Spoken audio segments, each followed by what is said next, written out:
when you come up with your goal, come up with a few small goals. All right, now let's say you want to lose 30 pounds. It's like steps. When you go up an elevator, it has to go past each step. You don't just jump to the 10th floor. My name is Lucky Pericles. I'm a personal trainer, Lux Fitness, luxfitness.com. I train different types of people that have different types of goals. I do a 75 and older class. I have student athletes, those that want to gain weight, build muscle mass, and I have a lot of those that want to lose weight. So it all depends on the individual, and I cater it to meet that individual's needs. I like to do a lot of strength training, a lot of high intensity workouts. I'm an athlete, so that's my goal, to be overall fit. When I go and I compete in these competitions, I'm going up against other trainers, other military personnel, and I want to make sure I'm within the elite. Unless you're in the gym, you work in the gym, you're there all day, you're not going to outwork a bad diet. So that's number one. So nutrition has to be part of it. And then two, get off the couch. You got to start off somewhere, depending on what level you're on. Start walking. If that walk seems a little easy for you, it's not pushing you enough, start jogging. If that jog is not enough, start running, and that's just for weight loss. You want to burn fat, you got to strength train. There's a big difference between weight loss and fat loss. Fat loss is more important than weight loss, and it's much more beneficial. So add the strength training, and the strength training along with that cardio is just going to speed up the process, especially when that nutrition is on point. If the nutrition is on point and you're just doing cardio, you'll lose the weight a lot quicker. But if you add that strength training, it's going to slow down the weight loss, but it'll speed up the fat loss, which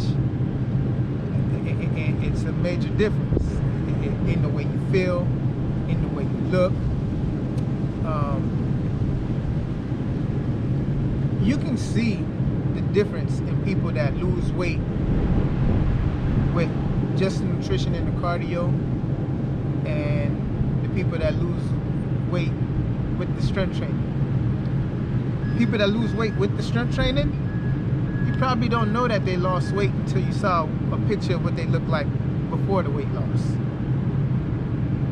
The people that lost weight with just the nutrition and the cardio, first place you probably see it is, the back of the arms, the hamstring, the wings, was most people call it, the tricep.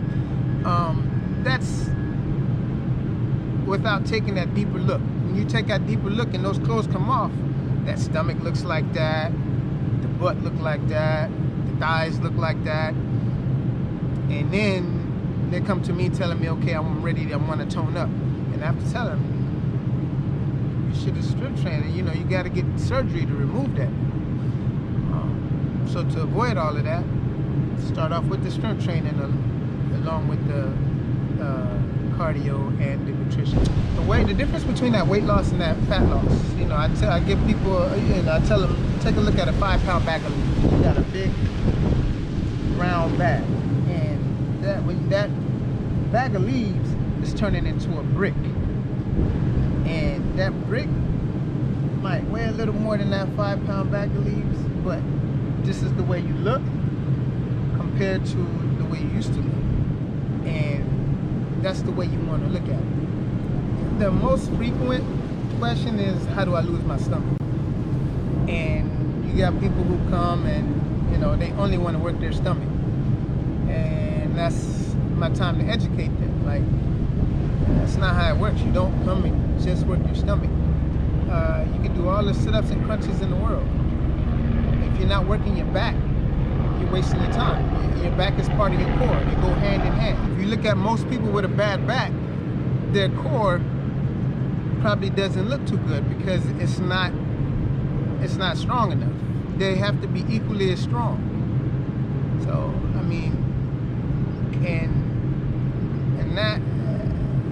is only part of it because you want to be balanced, which is what we talked about earlier, being balanced. You know, you got a lot of women want to do squats and lunges. They only want to work them, but same thing. You got to work those hamstrings. That hamstring is not only is it the opposite side of the quads, but that's what holds your butt up. If you really want to work that butt, you got to work everything that's gonna support it. What are you eating? What times are you eating them? What are you drinking?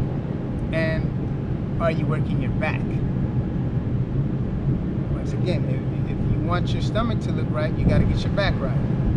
You don't need a new year to work towards a goal. You don't need a new month. You don't need a new week. You can start today, you can start tomorrow. Waiting is not going to get you closer to your goal. Alright? And when you come up with your goal, come up with a few small goals. Alright? Now, let's say you want to lose 30 pounds. It's like steps. When you go up an elevator, it has to go past each step. You don't just jump to the 10th floor. Alright? This month, lose 3 pounds, 5 pounds. The next month, lose 2 pounds, 3 pounds, 5 pounds. And that's how you get there. And when you look back, you see how many steps you went up to get to where you need to be. Not every month is gonna be as good as the previous month. The more you lose, the harder it should get. So the harder you need to start working. Alright? That's what you gotta expect. When you was in 3rd grade, those assignments were harder than the assignments that you got in 2nd grade. You got to 4th grade and so on. In 10th grade, those assignments was harder than it was in the 9th grade. You had to work even harder. And that's what you gotta expect when you go to your goals. When that word, people use this word plateau. You don't plateau. You just got to a point to where you need to work a little harder. Lux Fitness on Facebook, Wilton Manors Boot Camp on Facebook, Lux Fitness on Instagram. I just created a TikTok, Lux Fitness on TikTok, Lux Pericles on Facebook, luxfitness.com. There's the website, Lux Fitness on YouTube. So Lux Fitness, L-U-C-K-S Fitness on pretty much all social media platforms. Not a problem. Thank you for having me.